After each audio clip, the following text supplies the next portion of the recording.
Hello guys, welcome back to all Pakistani reaction channel. हम team की तरफ से मैं हूं मिस्टर पतलू और मेरे साथ हैं मैं हूं जुनैद, मैं हूं शाबान।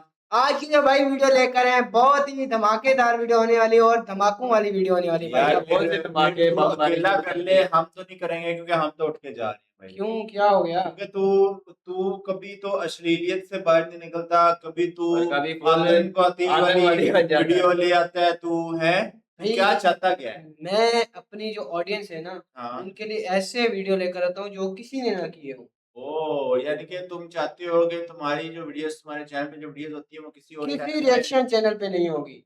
ऐसा कैसे हो सकता है? कौन सा टॉपिक लेके भाई आए हो? आज का टॉपिक जो होने वाला है top 10 most dangerous military weapon. Military weapons, military वो भी- नहीं, मिलिट्री वेपन्स। हाँ, इंडिया हाँ, ऑफ इंडिया यार। हाँ, इंडिया। अच्छा इंडिया। हाँ। डर गए भाई, डर गए। वीडियो चल भाई, video Let's get started. Started. दोस्तों, भारत की हर सेना का जवान अपने आप में एक आर्मी के बराबर है और भारतीय जवानों की वीरता हमने हर जंग में देखी है। पर इस वीरता को दोगुना करने का काम करते हैं हमारे खतरनाक हथियार, जो समुद्र से लेकर आसमान तक दुश्मनों के घर में घुसकर उन्हें मारने की ताकत रखते हैं। तो चलिए जानते हैं भारतीय सेना के ऐसे ही 10 सबसे खतरनाक हथियारों के बारे में। नमस्कार दोस्तों, मैं हूं सूरज और स्वागत है आप सभी का एक और इंटरेस्टिंग वीडियो में। Secret deadliest weapons ever made. ये बनाया भी इन्होंने खुद है। इंडिया में भाई, made in India, made for India, बात खत्म। आत्मनिर्भर हिंदुस्तान। ब्रह्मोस मिसाइल। सबसे पहले बात करते हैं ब्रह्मोस की। एक ऐसी मिसाइल जो इतनी तेजी से आती है कि दुश्मनों को सोचने तक का मौका नहीं मिलता। ये सुपरसोनिक क्रूज मिसाइल भारत और रसिया के जॉइंट वेंचर का एक मास्टरपीस है, जिसका नाम भारत की ब्रह्मपुत्र नदी और रसिया की मोस्कवा नदी के कॉम्बिनेशन से लिया गया है। जिसके स्पीड की बात करें तो ये 2.8 से 3 मैक यानी करीब 3700 किलोमीटर प्रति घंटे की रफ्तार से अटैक करता है, जो इसे दुनिया की फास्टेस्ट ऑपरेशनल क्रूज मिसाइल बनाता है। ब्रह्मोस 600 किलोमीटर तक के टारगेट्स को पिन पॉइंट एक्यूरेसी के साथ खत्म कर सकता है। ये मिसाइल जमीन, समंदर और हवा तीनों जगहों से लॉन्च होती है और न्यूक्लियर या कन्वेंशनल वॉरहेड्स कैरी करती है। इंडियन नेवी के वॉरशिप्स, एयरफोर्स के सुखोई 30 MKI जेट्स और आर्मी के मोबाइल लॉन्चर्स इससे लैस हैं। 2021 में ब्रह्मोस का extended range version 800 kilometre successfully tested हुआ, जो चाइना के साउथ चाइना सी बेसिस और पाकिस्तान के कोस्टल टारगेट्स के लिए गंभीर खतरा है। मेक इन इंडिया के तहत ब्रह्मोस एरोस्पेस अब इंडिजिनस कंपोनेंट्स के साथ प्रोडक्शन बढ़ा रहा है, जो भारत के डिफेंस एक्सपोर्ट एम्बिशंस को बूस्ट करता है। जब बात स्पीड और डिस्ट्रक्शन की हो तो ब्रह्मोस जैसा कोई नहीं। दूसरा है अग्नि 5। अग्नि 5 भारत की सबसे एडवांस्ड इंटरकॉन्टिनेंटल बैलिस्टिक मिसाइल है, जिसकी रेंज 5000 से 8000 किलोमीटर तक है। मतलब ये पाकिस्तान और चाइना के किसी भी कोने को आसानी से टारगेट कर सकती है और यूरोप व अफ्रीका के कुछ हिस्सों तक भी पहुंच सकती है। अग्नि 5 में multiple independently targetable re entry vehicle यानी MIRV टेक्नोलॉजी है, जो एक ही मिसाइल से मल्टीपल टारगेट्स को निशाना लगा सकती है। इसकी न्यूक्लियर वॉरहेड कैरिंग कैपेसिटी इसे अल्टीमेट डिटरेंस टूल बनाता है। 2021 में DRDO ने इसका सक्सेसफुल नाइट टेस्ट किया है। अग्नि 5 का कैनिस्टर बेस्ड लॉन्च सिस्टम इसे हाईली मोबाइल और क्विक टू डिप्लॉय बनाता है। इंडियन आर्मी के स्ट्रेटेजिक फोर्सेस कमांड के पास ये मिसाइल अब फुली ऑपरेशनल है। इसका मकसद है सिर्फ शांति बनाए रखना, क्योंकि जब आपके पास अग्नि 5 जैसा हथियार हो तो दुश्मन 10 बार सोचता है। साथ ही इस मिसाइल ने भारत को ग्लोबल न्यूक्लियर पावर्स के एलीट क्लब में शामिल किया है। तीसरा है S-400 ट्रियम्फ। जब बात एयर डिफेंस की हो तो S-400 ट्रियम्फ का नाम सबसे ऊपर आता है। ये रसिया का world class air defence system है, जो 400 किलोमीटर्स के रेंज में दुश्मन के एयरक्राफ्ट्स, ड्रोन्स, बैलिस्टिक मिसाइल्स और क्रूज मिसाइल्स को ट्रैक और डिस्ट्रॉय कर सकता है। इसका अल्मज एंटी रडार सिस्टम एक साथ 100 टारगेट्स को मॉनिटर कर सकता है और इसके मिसाइल्स 40 किलोमीटर की ऊंचाई तक स्ट्राइक कर सकते हैं। भारत ने 2018 में रसिया से 5 S-400 यूनिट्स खरीदे। ये सिस्टम LAC पर चाइना के J-20 स्टील्थ फाइटर्स और पाकिस्तान के F-16 जेट्स के खिलाफ एक इम्पेनेट्रेबल शील्ड बनाता है। इसकी लॉन्ग रेंज इंटरसेप्शन कैपेबिलिटी और एंटी स्टील्थ टेक्नोलॉजी इसे दुनिया के बेस्ट एयर डिफेंस सिस्टम्स में से एक बनाती है। जब S-400 आकाश में नजर रखता है तो दुश्मनों के लिए ये देखो तो सही। और ये मतलब कि ऑटो डिटेक्ट कर रहे हैं भाई साहब। कोई छुपने की जगह नहीं बचती। चौथा है बराक 8। बराक 8 एक medium to long range surface to air missile है जो भारत और इजराइल के कोलैबोरेशन का नतीजा है। ये मिसाइल 100 किलोमीटर के रेंज में एरियल थ्रेट्स जैसे कि फाइटर जेट्स, ड्रोन्स और एंटी शिप मिसाइल्स को न्यूट्रलाइज कर सकती है। इसकी एक्टिव रडार होमिंग और मल्टी टारगेट एंगेजमेंट कैपेबिलिटी इसे एक वर्साटाइल हथियार बनाती है। इंडियन नेवी के INS कोलकाता और INS चेन्नई और आर्मी के लैंड बेस्ड यूनिट्स इससे लैस हैं। बराक 8 का वर्टिकल लॉन्च सिस्टम इसे 360 डिग्री कवरेज देता है जो नेवल वॉरफेयर में गेम चेंजर है। इसका डेवलपमेंट DRDO और इजराइल एरोस्पेस इंडस्ट्रीज ने मिलकर किया है। इंडियन ओशन में चाइनीज सबमरीन्स और पाकिस्तानी नेवल थ्रेट्स के खिलाफ बराक 8 एक क्रिटिकल एसेट है। ये मिसाइल भारत की मैरीटाइम सिक्योरिटी को एक पावर देता है। अगला है धनुष होविट्जर। धनुष होविट्जर 155 mm 45 कैलिबर गन है जो बोफोर्स FH-77 का अपग्रेडेड इंडिजिनस वर्जन है। धनुष की रेंज 38 किलोमीटर है और ये हाई एक्सप्लोसिव सेल्स के साथ एनिमी बंकर्स जो कल्याणी ग्रुप वालों ने हाँ, ये मुझे भी वही लगती है और फोर्टिजिस भी वही सेम वही आर्टिलरी गन जो बनाई थी उन्होंने। फोर्टिफिकेशंस और सप्लाई लाइंस को तबाह कर सकती है। इसका एडवांस्ड फायर कंट्रोल सिस्टम और नाइट फाइटिंग कैपेबिलिटी इसे मॉडर्न वॉरफेयर में एक की प्लेयर बनाती है। 2019 में धनुष को इंडियन आर्मी में इंडक्टेड किया गया और अब तक 100+ यूनिट्स डिप्लॉय हो चुकी हैं। LAC पर चाइना के साथ स्टैंड ऑफ के दौरान धनुष ने अपनी फायर पावर दिखाई। धनुष का असली दम उसकी रिलायबिलिटी और लो मेंटेनेंस में है जो हाई एल्टीट्यूड टेरेंस में भी फ्लॉलेस परफॉर्मेंस देता है। अगला है K9 वज्र। K9 वज्र एक 155 mm सेल्फ प्रोपेल्ड हॉविट्जर है जो साउथ कोरिया के K9 थंडर का इंडियनाइज्ड वर्जन है।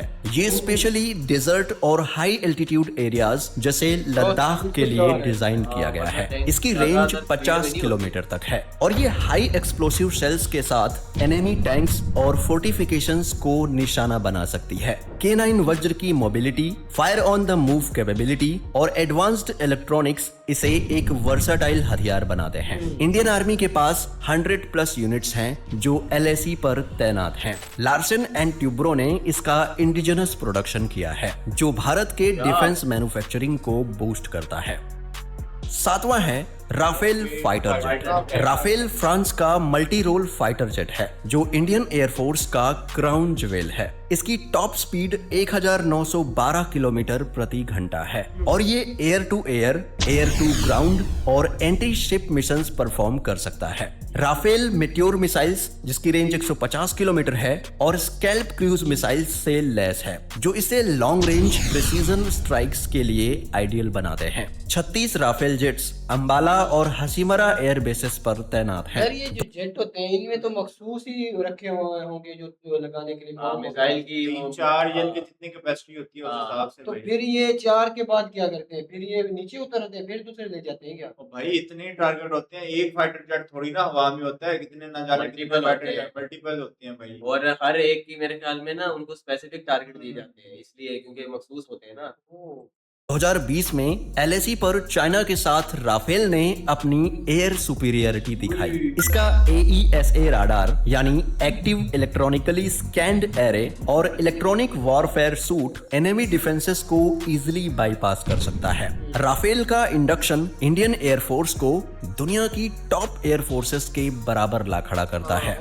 आठवां है MQ-9B predator drone. Future warfare का नाम है ड्रोन्स और MQ-9B प्रेडेटर इसमें एक बड़ा प्लेयर है। ये American made high altitude long endurance drone है जो सर्विलेंस और प्रिसीजन स्ट्राइक्स के लिए डिजाइन किया गया है। इसकी रेंज 1900 किलोमीटर है और ये 1700 किलोग्राम तक वेपन्स जैसे हेलफायर मिसाइल्स और लेजर गाइडेड बॉम्ब्स कैरी कर सकता है। भारत ने 31 MQ-9B ड्रोन्स खरीदने की डील की है जो आर्मी, नेवी और एयरफोर्स के पास जाएंगे। ये ड्रोन्स LAC और LOC पर रियल टाइम इंटेलिजेंस और टारगेटेड स्ट्राइक्स के लिए क्रिटिकल हैं। इसका नाइट विजन, स्टील्थ कैपेबिलिटी और 40 आवर इंड्योरेंस इसे एक खौफनाक शिकारी बनाता है। चाइनीज PLA के बॉर्डर एक्टिविटीज और पाकिस्तान के टेरर कैंप्स के खिलाफ MQ-9B एक गेम चेंजर है।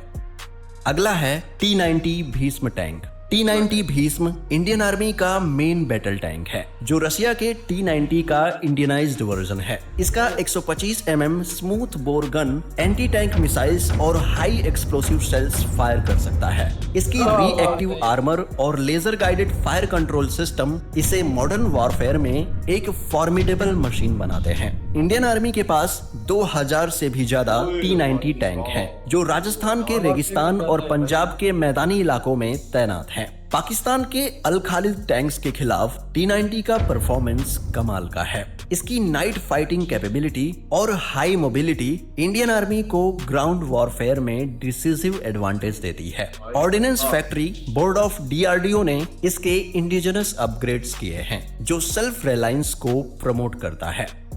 10वें नंबर पर है AK-203 rifle. AK-203 assault rifle Russian के AK-47 सीरीज का मॉडर्न वर्जन है जो इंडिया में अमेठी के फैक्ट्री में मैन्युफैक्चर्ड हो रहा है। इसकी 7.62 mm कैलिबर और 600 राउंड्स पर मिनट फायर रेट इसे क्लोज कॉम्बैट में डेडली बनाती है। AK-203 लाइट वेट, ड्यूरेबल और एक्सट्रीम कंडीशंस में रिलायबल है। जम्मू एंड कश्मीर और नॉर्थ ईस्ट के काउंटर इंसर्जेंसी ऑपरेशंस में ये राइफल सोल्जर्स के लिए एक लाइफलाइन है। इसका modular design, night vision scopes, grenade launchers और सप्रेसर्स के साथ कस्टमाइजेबल है। मेक इन इंडिया के तहत बनी ये राइफल इंडियन आर्मी के स्मॉल आर्म्स मॉडर्नाइजेशन का एक शानदार एग्जाम्पल है। तो दोस्तों ये थे भारतीय सेना ये थे भाई भारत के 10 जो डेंजरस ये तो भाई डेडलीस्ट वेपन्स नहीं थे, इसमें तो सारी चीजें ही आ गई। इसमें हाँ। वेपन्स भी आ गए, मिसाइल्स भी आ गए, राफेल्स भी आ गए, रैफले भी आ गई, टैंक्स भी आ गए, हर चीज जेट्स यानी भी कि आ इसका गए। टाइटल कुछ इस तरह से बनना था कि टॉप 10 डेडलीस्ट आर्मी इक्विपमेंट्स। हाँ, इस हाँ, तरह इस तरह का है, क्योंकि डिफेंस इक्विपमेंट मिसाइल तो बहुत है जो उड़ के जाते हैं वो मारते हैं, बस मिसाइल और बहुत है। एक आध मिसाइल ना अभी फिलहाल तेरे में डालने की बड़ी जरूरत है। क्यों यार? बहुत जरूरत है इस वक्त। तू बहुत ज्यादा उछल रहा है आजकल, पता नहीं क्या तुझे, मतलब मेरा ख्याल में तू ज्यादा सब्सक्राइबर तुझे मिल रहे हैं या यार। सब्सक्राइबर सब्सक्राइब करना छोड़ गए हैं जिसकी वजह से नहीं तू भाई, पागल हो गया भाई साहब। हमारे जो हैं? व्यूअर्स हैं ना प्यार दिखा रहे हैं, प्यार दिखा रहे हैं लेकिन सब्सक्राइब कर नहीं रहे, तो तू पागल होता जा रहा है और अनकरीब तू इस तरह से पागल, फुली पागल हो पागल नहीं, नहीं जहनी यार, मरीज ऐसी हो तुझे बात जाए। तुझे नहीं तुझे है पागल यार। खाने छोड़ के आना ये पड़ेगा। जहनी मरीज हो जाए। हाँ, ऐसी बात नहीं है, हम ऐसी ही सब्सक्राइब बात। भी करेंगे यार, टेंशन करेंगे, नहीं कब है। करेंगे जब हम वो कब उम्मीद करेंगे भाई। उम्मीद उम्मीद खत्म भाई, कर देंगे। हाँ, आप कब तक मेरी बेइज्जती इनसे सुनते रहोगे? ये हम इसके सिर है, हम इसके दबाने हैं। ये यार। रोज हमें ऑफ द कैमरा हमें बातें करता था कि भाईजान यार बंद कर दो कैमरा हाँ ऐसे ही हाँ, है। तो क्या बिल्कुल। यार आपसे विनती करते हैं, सब्सक्राइब करते हैं हमारे हाँ। चैनल को। ये भाई साहब थे टॉप 10। ये वैसे तो मुझे लग रहा है जो मिसाइल होते हैं वो उड़ने वाले होते हैं क्योंकि उनके साथ उनको मिसाइल कहते हैं। बाकी ये ग्राउंड वाले और ये ड्रोन, हर ये चीज ही आ गई यार। भाई, AK-40 हाँ। और भाई तो मैं वो गलत था कि क्या नाम है प्योर मेड इन इंडिया, बल्कि ये तो सारा वो फ्रांस के थ्रू भी वो क्या हाँ। नाम है कोलैब किया फ्रांस गया है। फ्रांस और रशिया और रशिया, इसराइल का भी नाम इसराइल था। का भी इन सबसे मतलब चार्ज collaboration है ना, हाँ, जो कि जिनके साथ कोलैब कर दिया उन्होंने एज अ गिफ्ट के तौर पे टेक्नोलॉजीज उनको दी है। ये क्या सीन है ये आपने लाजमी कमेंट सेक्शन में अच्छा, बताना। ये इनके पास सिर्फ जो ये है कि 203 है, ये सिर्फ यही है राइफल या और भी कोई चीज गन यार अभी है? तो ये उन्होंने बस वो हाँ। सिलेक्शन सेलेक्ट ट्रेलर, ये तो टीजर ट्रेलर था बस। ट्रेलर था, ट्रेलर भी था कि हाँ। भाईजान उनमें से उन्होंने टॉप की, यानी कि अगर फिर बिलफर्ज उनके पास ये 100 चीजें हैं तो 100 में से उन्होंने एक वो टॉप लिस्ट करके उन्होंने चीजें निकाल के बताई दिखाई हैं। हैं, बाकी हमारी सोच जहाँ पे खत्म हो गई वहां पे उनकी वो वेपन्स वाला वो शुरू होते होंगे भाई। अरे दोबारा भाई, यार इस वीडियो को just for the purpose of entertainment के तौर पे हाँ। लीजिएगा। इसका हाँ। कोई जाती यानी कि वो अपने अपने मफाद के लिए कोई ना वॉच करे भाई साहब, और और हम भी हेट कोई ये हेट ना सिर्फ फैलाया ये करे सिर्फ भाई। देखने के लिए कि कितने हाँ, क्या है, हमने किसके हमें पैसे खुशी अच्छे हुई चले है, हैं। हमें खुशी इस चीज के लिए हुई है कि भाईजान कोई बात नहीं कि हमारा पड़ोसी मुल्क है, और क्या नाम है, और हर खुद मुल्क की अपनी मैन्युफैक्चरिंग हिफाजत कर के रहा है, लिए अपनी ना, डेवलपमेंट कर रहा है। ये चीजें जरूरी है, हाँ। हर कंट्री की अपनी हिफाजत के लिए ये चीजें जरूरी है, ये चीजें होनी चाहिए, तो इसमें वो कोई चीज नहीं है। तो just for the purpose of ना इसको एज अ डिफेंस या एज अ एंटरटेनमेंट के तौर पे लीजिएगा। या इसको एज ए इंफॉर्मेटिव वीडियो के हाँ, तौर पे लीजिएगा, ये इंफॉर्मेटिव के तौर पे। ये अपनी बार वगैरह को जो है ना प्रमोट नहीं और करते। हमारे चैनल के पीस ऊपर ना लविंग वो सब्सक्राइब का बटन है, इसके ऊपर भी 2-3 मसाइल मार दें यार, उनको हाँ। भी सब्सक्राइब करते हैं भाई साहब। इतना इतना परफेक्ट हार्ट भाई साहब, चेक करो ओए भाई। ओए ओए, हमसे भी नहीं बनाया जाएगा ये अच्छा, आप ये भाई क्या क्या यार वो करने दिल लगा। उठाने लगा था आपका, दिल उठा के अपने व्यूअर्स को दे रहा हूँ। बस ज्यादा भी ना ओवर एक्टिंग किया कर, कम ये over थी भाई हमारी वो आज हम की वैसे ही वीडियो। दे अगर तो आपको हमारी वीडियो अच्छी लगी है तो हमारे चैनल को सब्सक्राइब सब्सक्राइब कर दें, करें। वीडियो को लाइक कर दें। मिलते हैं फिर नेक्स्ट वीडियो में, till then take Take care care जी। जी।